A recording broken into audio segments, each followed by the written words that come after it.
Mr. Chair.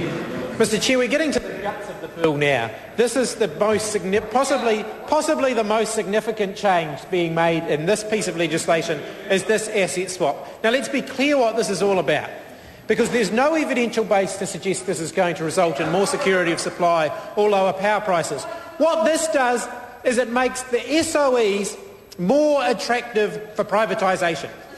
That's the real issue here. It makes the SOEs more attractive for privatisation, because we know that while John Key said they weren't going to sell any state assets, it was in the first term. And we're coming towards the end of the first term of this national government. There'll be an election next year. So what they're doing is they're quietly starting the process so that if they get back onto the Treasury benches next time, there'll be a fire sale. And the SOEs, the energy SOEs, the biggest SOEs that there are the most attractive for private sale. So this is all about saying, how can we make these SOEs more attractive for private investors? That's what this is about. It's not about lower power prices or more affordable electricity or better security of supply. It's about making the SOEs more attractive for privatisation. Because there is no evidence, there has been no evidence, no robust analysis to show that moving Tekapo A and B out of the Meridian-controlled Waitaki water catchment system and into a Genesis, and handing them over to Genesis, no analysis to suggest that it's going to improve the situation there, and in fact quite a lot of advice and evidence to suggest otherwise. Even the Treasury didn't think the case had been made. Treasury were concerned that the robust business case analysis for this asset swap had not been done. But Jerry Brownlee is just going to blunder on ahead anyway. Without any evidence to suggest it'll work, Jerry knows best. Jerry decided that he was going to cut up this SOE, cut up the Waitaki water system, and hand over Tekapo A and B to Genesis, and no matter what the evidence presented to him was, he was just going to go ahead and do it anyway. There are other things that can be done, and that are being done, that help to address the security of supply issue.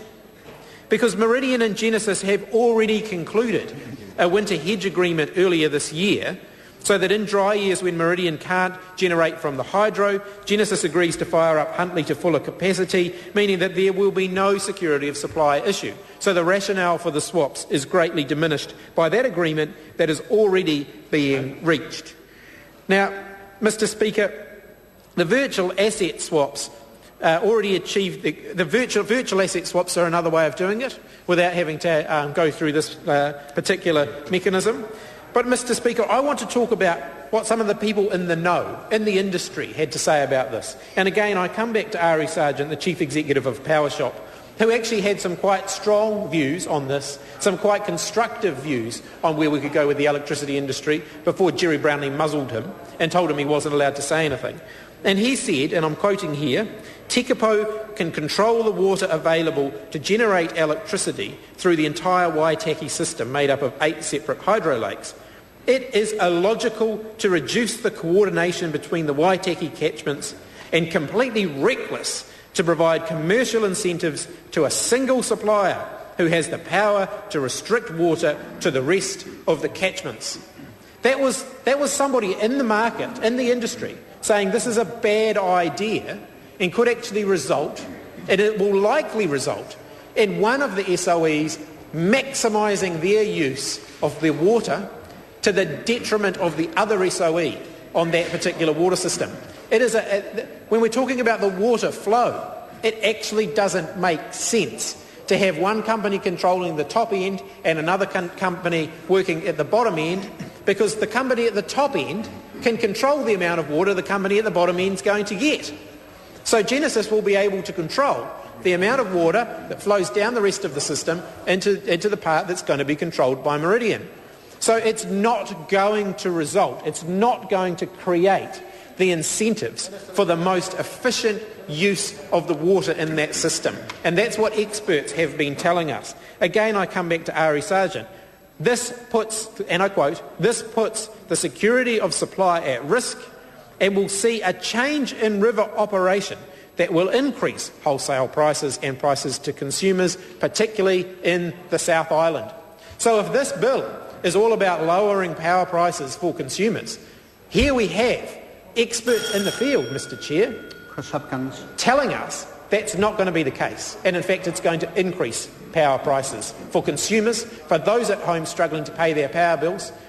Expert advice saying that this asset swap will increase power prices. Where's Jerry Brownlee's evidence that this is going to lower power prices? I read every single submission and every document that came before the Select Committee, and nowhere was any compelling evidence presented that this would work. Let's be clear about this. This is Jerry Brownlee sticking his finger in the air and hoping that it's going to work. The suck and see approach. He doesn't actually know that it will work, hasn't been able to produce any evidence that it will work. He's just decided, we'll give it a go. And in fact, I think he even said that, we'll give it a go, in the House when we were debating this in earlier stages. We'll give it a go. The government's line on this matter. Well, Mr Speaker, Mr Chairman, I think when we're dealing with multi-million-dollar state assets, which these energy companies are, we actually need a slightly more robust analysis than we'll give it a go. Because and Jerry Brownlee hasn't been able to produce that. Jerry Brownlee hasn't been able to produce that yet. So I want to come back to the Labour Party minority report out of the Select Committee on this, where we actually drew on the Ministry of Economic Development's advice to the Select Committee. And they said, and I'm quoting from them too, it is not possible to prove that the benefits of the transfer will exceed costs and risks. So let's count them off now. We have the Ministry of Economic Development saying that they're not convinced that it's a good idea. We've got the Treasury saying that it's not a good idea. We've got PowerShop, one of the most innovative companies in the electricity market, saying it's not a good idea. Well, what do the technical experts have to say? What do the technical experts have to say? The Institute of Professional Engineers submitted to the Select Committee, and just because I'm on the roll, I'll quote from them as well. IPENS does not support the transfer of Tekapo A and B. As more than any other proposal, it may result in the electricity system's reduced operational resilience. That was the Institute of Professional Engineers. Tekapo A and B are part of an integrated system, they told the Select Committee. Changing that system could result in potential losses of efficiency, conflicts of interest between Meridian Energy and Genesis Energy during periods of low demand, reduced security of supply and reduced flood management. The transfer will require agreement between Meridian and Genesis, who are required to operate as successfully competitive business. The gain in retail competition is too small to justify the risks. That was what the Institute of Professional Engineers told the Select Committee. So count them off again. Treasury said, dumb idea. Ministry of Economic Development, dumb idea. Well, actually, that might not be fair. They said the case hadn't been made. Both of those agencies said the case hadn't been made. Institute of Professional Engineers, they pretty much did say it was a dumb idea, and so did Ari Sargent from PowerShop. There is no evidence to suggest it will work. None at all. And as I've said, when we're dealing with multi-million-dollar state assets, which these power companies are, some commercial business case should be presented.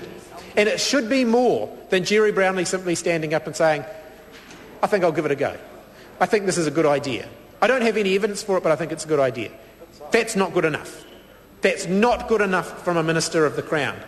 So, Mr Chairman, the Labour Party is very opposed to this particular provision in this bill, almost more than all of the others. We're pretty opposed to most of the others as well.